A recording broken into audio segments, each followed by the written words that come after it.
So our learning objectives for this topics, number one, to be able to define corporate income tax. So we would be defining, we already know what is income tax. We would be defining corporation. Next, we will be able to identify kinds of corporation according to tax here in the Philippines. And then number three, to be able to identify what are the taxes of a corporation. So let's proceed. So a corporation, according to the law of partnership and corporation is an artificial being created by operation of law, having the right of succession and the power attributed and parties expressly authorized by law or incident to its existence. So dito sa Pilipinas, para maging corporation ka, it should be in writing. So normally, those corporation are registered under our Securities and Exchange Commission. So, para masabing ikaw ay resident or domestic corporation, you should now be duly registered under our Securities and Exchange Commission. So, what are the kinds of corporation based on tax? So, we have two. We have the domestic corporation are taxable for income within and outside the Philippines. So, kung papansinin mo, si domestic corporation ay katulad ni resident citizen. Okay, or ni citizen of the Philippines. So, si foreign corporation, para siyang si non-resident. So, si foreign corporation are taxable from income within the Philippines. So, si domestic sa Philippines at saka worldwide, si corporation, yung income lang niya within the Philippines. And a corporation is further subdivided into two. So, these are the resident corporation and the non-resident corporation. So, ano ba sabihin nito? So, i-check muna natin yung residency status of a company. So, ano ba yung residency status ng company? So, sa Pilipinas, para maging resident ka, it should be regarded as resident if it's incorporation under the tax law of the Philippines or as a foreign corporation, resident corporation, that is duly licensed by the Philippine Securities and Exchange Commission to engage trade or business in the Philippines. So, para daw maging situs ka or yung territorial, kailangan daw yung registrations mo ng corporation ay dito sa Pilipinas para ma-qualify ka as a domestic corporation or a domestic Philippine corporation. Kung ikaw naman ay foreign resident, kailangan meron ka ring mga license under our Securities and Exchange Commission. So, ibig sabihin pala, basta license ka under Securities and Exchange Commission, pwede kang domestic or foreign corporation. So, paano naman kaya natin malalaman kung non-foreign? So, a foreign corporation in the Philippines, di ba sabi natin there are two. So, number one is a resident foreign corporation. So, magiging resident foreign corporation ka kung yung pinaka-address mo sa ibang bansa pero registered ka dito sa SEC. Halimbawa, Nestle. So, merong Nestle abroad pero na registered din dito, pero meron ding Nestle Philippines na registered siya under our SEC. So, these are also could be done. Coca-Cola, for example. So, Coca-Cola is worldwide, pero registered din siya to operate here in the Philippines. Kaya merong mga planta. Next, we also have the non-resident corporation. So, ito naman yung mga foreign corporation that earn income, derived income in the Philippines, but does not have any presence in the Philippines. So, itong meron kasing mga corporations na hindi siya licensed dito sa Pilipinas, pero nakakapag-transact siya ng mga business dito sa Philippines. Like, for example, yun yung mga makikita mong corporate siya doon, pero meron siyang exclusive distributor dito. So, yun ay mga non-resident corporation. Okay? What's a good example of a non-resident corporation? Bitcoin, for example. Bitcoin, so registered sila sa SEC. So, pwede silang, or yung mga hindi registered na hindi ina-allow ng Philippines to operate here in the Philippines, pero nakakapag-transact pa rin through online. Okay? So, taxes of a corporation. Ano ba yung mga tax ni corporation? So, medyo mas maraming tax kasi si corporation as compared to our income tax. So, number one is the corporate income tax. So, corporate income tax, ito yung minimultiply natin, di ba sa individual, meron kayong schedule. Dito, corporate one time lang. So, it's your gross income less the cost of sales, less all the necessary or the itemized deduction, and then whatever the net taxable income would now be multiplied by our corporate income tax.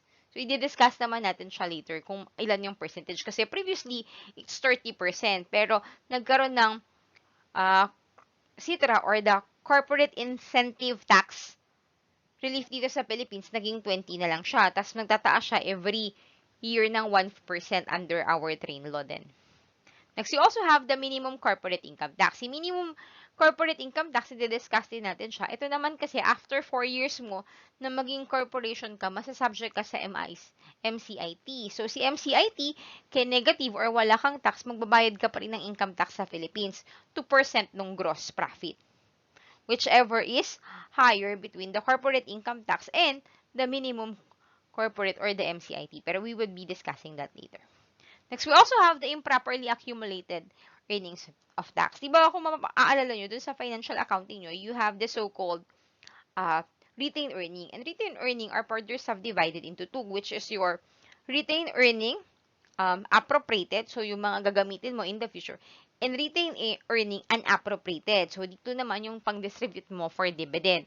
So, sinasabi kasi ni income tax na hindi ka naman dapat accumulate ng earnings mo. Dapat, dinidistribute mo yan sa mga investors mo.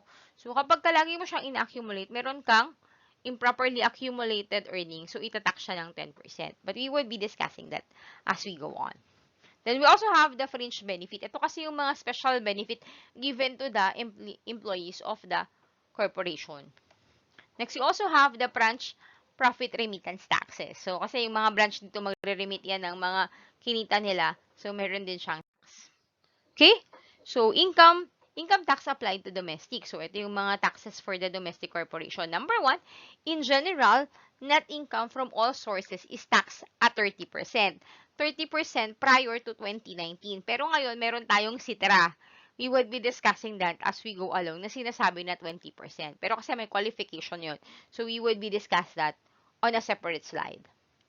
Next, you also have the minimum corporate income tax on gross beginning the 4th taxable year. So, hindi siya kapag first 2-3 years mo, wala pang MCIT, pero pag nag 4 years ka na, meron ng MCIT. So, ini-impose siya whether the corporate income tax at 30 or yung 20 is less than the 2% on gross income. So, i-multiply mo muna yung gross income, 2% gross income, tapos magko-compute ka din ng corporate income tax mo, whichever is higher, yun yung babayaran natin kay BIR. Next, you also have the proprietary educational institution and non-profit hospital or net income if the gross income from unrelated trade and other activities does not exceed 50% of the total gross.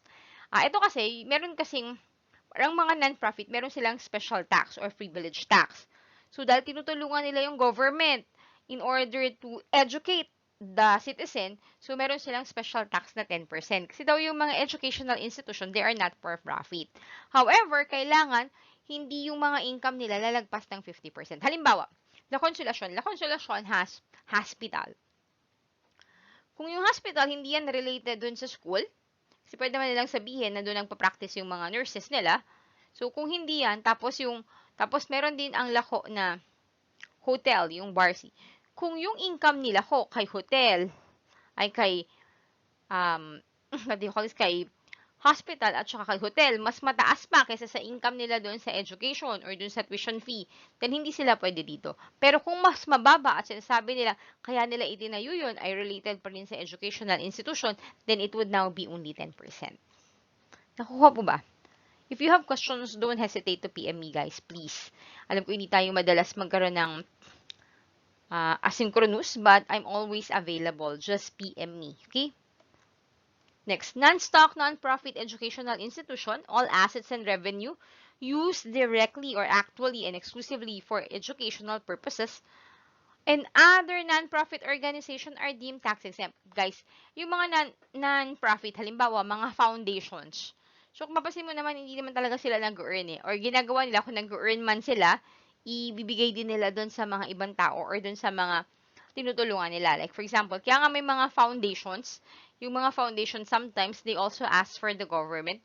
So, yung pinakasikat na scandal for that is yung kay Ben-Hur Louis o yung kay Janet Napoles. So, yun.